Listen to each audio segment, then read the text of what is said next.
Hi guys, welcome to my channel. இன்றைக்கி நம்ம சூப்பரான vegetable egg meal maker noodles செய்யலாம். நாங்கள் அதுக்கு நம்ம நூடுல்ஸ் பேக்கெட் எடுத்துக்கலாம்.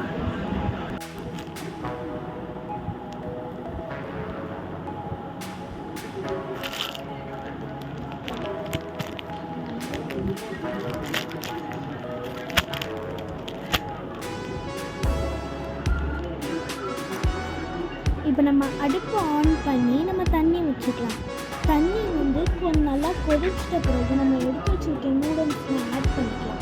நான் இப்போ வந்து 4 நூடுல்ஸ் எடுத்துக்கிட்டேன்.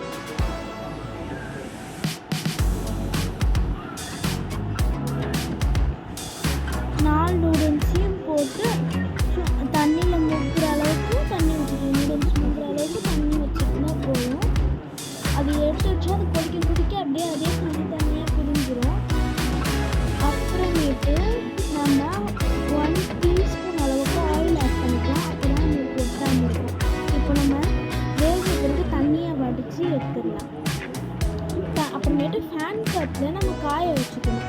அப்போ தான் உதிரியாக நம்மளுக்கு கிடைக்கும். அப்புறமேட்டு ஒரு பேன் ஏதாச்சும் கடாய் சட்டி எதுனாலும் எடுத்துட்டு அதில் தேவையான அளவுக்கு ரீஃபண்ட் ஆயில் எடுத்துக்கலாம்.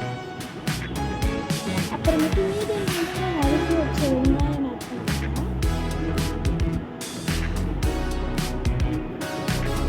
அது நல்லா வதங்கிட்டு நல்லா ஒரு கலரில் கோல்ட் கலரும் இல்லாமல் ஒயிட் கலரும் இல்லாமல் நடுவில் இருக்கிற ஒரு கலர் வந்தோடனே நம்ம இந்த மாதிரி இருக்கணும். அப்போ நம்மளுக்கு நம்ம கேரட், பீன்ஸ், முட்டைகோஸ் இந்த 3 வெஜிடபிள் ஆட் பண்ணிக்கலாம். உங்களுக்கு நான் ஸ்ப்ரிங் ஆனியன் அப்புறமேட்டு கேப்சிகம் எல்லாம் ஆட் பண்ணிக்கலாம். இதை போட்டு நல்லா மிக்ஸ் பண்ணிக்கலாம். இது நல்லா வேகட்டும். இது வேகிற பிறகு நம்ம மற்ற ஸ்பைசஸ்லாம் ஆட் பண்ணலாம். ஒன்றுமே இல்லை, வெறும் மிளகாய்த்தூள் மட்டும் ஆட் பண்ணிக்கிட்டா போதும். இதை அப்படியே மூடி போட்டு வேக வச்சுக்கலாம். இப்போ நம்ம சைடில் கடாயில் வந்து எண்ணெய் ஊற்றி அந்த எண்ணெயில் வந்து 2 முட்டையை உடச்சி ஊற்றிக்கிறேன். அந்த முட்டை மேலேயே உப்பு, மிளகுத்தூள் எல்லாமே போட்டு மிக்ஸ் பண்ணி எடுத்துக்கலாம். எப்போதுமே நம்ம எப்படி முட்டை ஆம்லேட் வறுப்போமோ, ஆம்லேட் வந்து வறுத்த மாதிரி நம்ம இப்போ அப்படியே வறுத்து எடுத்துக்கலாம். இந்த மாதிரி எடுத்து அது ஓரமாக வச்சுருக்கோம். பண்ணி வாட்டி ஓரமாக வச்சுட்டு இப்போ நம்ம வெஜிடபிள் கிளம்பி பார்த்தா இந்த மாதிரி நல்லா வேகிருக்கும்.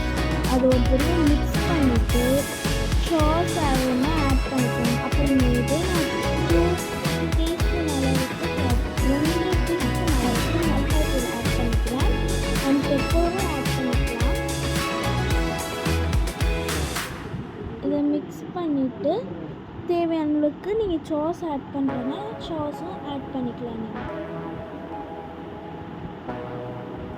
சாஸ் ஆட் பண்ணிவிட்டு மிக்ஸ் பண்ணிக்கலாம். நான் வந்து டொமேட்டோ கெச்சப் வந்து 1 டேபிள் ஸ்பூன் அளவுக்கு ஆட் பண்ணியிருக்கேன். அப்புறமே சில்லி சாஸ் வந்து 1 டேபிள் ஸ்பூன் அளவுக்கு ஆட் பண்ணிக்கிறேன். டேபிள் ஸ்பூன் வேறு, டீஸ்பூன் வேறு பார்த்து யூஸ் பண்ணுங்கள்.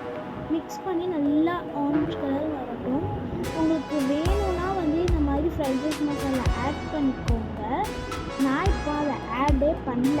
எனக்கு தேவையான அளவுக்கு அவ்வளோதான். இது வந்து நான் நூடுல்ஸ் செய்யணுன்னே அவங்க அதை வாங்கிட்டு வந்தாங்க வீட்டில் இருக்காங்க. அதோட இப்போ நம்ம எடுத்து வச்சுருக்க நூடுல்ஸையும் ஆட் பண்ணிவிட்டு நல்லா மிக்ஸ் பண்ணிக்கலாம். அந்த மசாலாவும் நூடுல்ஸ் எல்லாம் மிக்ஸ் ஆகிற மாதிரி மிக்ஸ் ஆன பிறகு நம்ம வறுத்து வச்சுருக்க எக்கையும் நம்ம ஆட் பண்ணிக்கலாம்.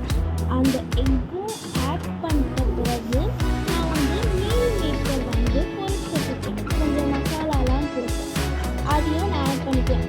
இது சிக்கன் மாதிரியே இருக்கும், ஆனால் இது மீல் மேக்கர். இந்த ரெசிபி வேணும்னா எனக்கு கமெண்ட்டில் சொல்லுங்கள். உங்களுக்கு அந்த ரெசிபியை நான் ஷேர் பண்ணுறேன். மீல் மேக்கர் ரெசிபி போட்டு நல்லா மிக்ஸ் பண்ணால் உங்களுக்கு சூப்பரான நூடுல்ஸ் கிடச்சிடும். உங்களுக்கு வேணும்னா ஃப்ரைட் ரைஸ் மசாலா ஆட் பண்ணிக்கோங்க. நான் ஆட் பண்ணேன்.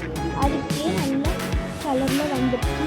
இந்த கலர் எதுக்கு வந்துச்சுன்னா மிளகாத்தூளுக்கு மட்டும்தான் வந்துருக்கு. அது எதுக்குன்னு இந்த கலர் வரணும்.